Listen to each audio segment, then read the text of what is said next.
Welcome back to Sky Thoughts, where we explore the mind-bending, the mysterious, and everything in between.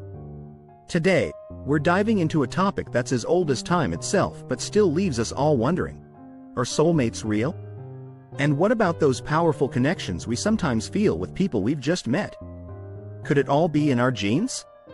Before we start, hit that like button if you've ever felt an instant connection with someone, and drop a comment below if you believe in soulmates, or if you think it's all just a myth.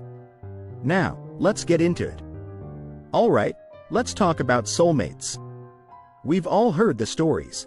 Two people who meet, fall in love, and just know they're meant to be together.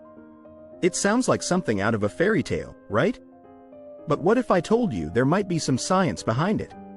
You see, science tells us that attraction isn't just about looks or personality. There's something deeper going on, something rooted in our DNA. Research shows that we might be unconsciously drawn to people whose genes are different enough from ours to create healthy, diverse offspring. It's all about survival of the fittest, so, while the idea of one perfect soulmate might be a bit too Hollywood, there's definitely something happening beneath the surface when you feel that magnetic pull towards someone. But here's where it gets even more interesting. Have you ever met someone and felt like you've known them your whole life, even though you're not related? It turns out, this might not just be a coincidence. If we go back far enough, most of us share common ancestors, which means we could be distantly related to people we feel an instant connection with. Crazy, right? It's like finding a long-lost relative without even knowing it. Now, here's the twist. While our bodies might guide us toward people who are genetically different enough to spark that attraction, they're also hardwired to keep us from getting too close to those who are too similar. This is where things get wild. Ever wondered why you're not attracted to your siblings? Thank your DNA for that one. There's something called the Westermark effect, which basically says that people who grow up together, like siblings, develop a natural aversion to romantic relationships with each other. It's like nature's way of saying, hey, these people share too many genes, time to look elsewhere. It's all about avoiding inbreeding, which can lead to some serious genetic problems. But what happens when the system glitches? Enter genetic sexual attraction, or GSA. This is when close relatives, like siblings or even a parent and child, who were separated at birth and never grew up together, meet as adults and, wait for it, feel a strong, sometimes overwhelming, attraction to each other.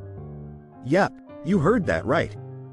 GSA is rare, but it's very real, and it usually happens because these people didn't grow up together, so they never developed that natural aversion. Instead, they meet and feel this crazy connection, not realizing it's because they share so much genetic material.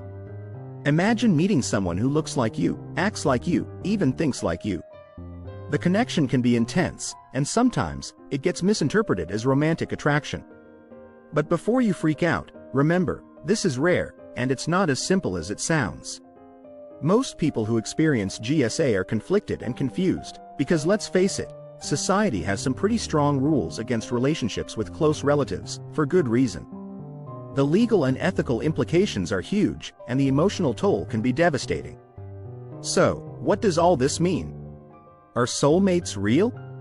Well, maybe not in the way the movies portray, but there's definitely something going on when we connect with someone on a deep level. Whether it's our genes steering the ship, the echoes of our ancestors, or just plain old chemistry, the bonds we form with others are powerful, and sometimes, they're downright mysterious.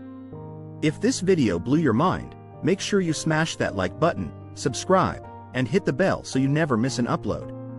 Let me know in the comments what you think. Is it all about the genes, or is there something more mystical at play? And if you've ever had an experience that made you question everything you thought you knew about love and attraction, I want to hear about it.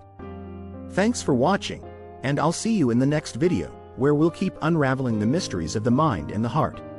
Stay curious.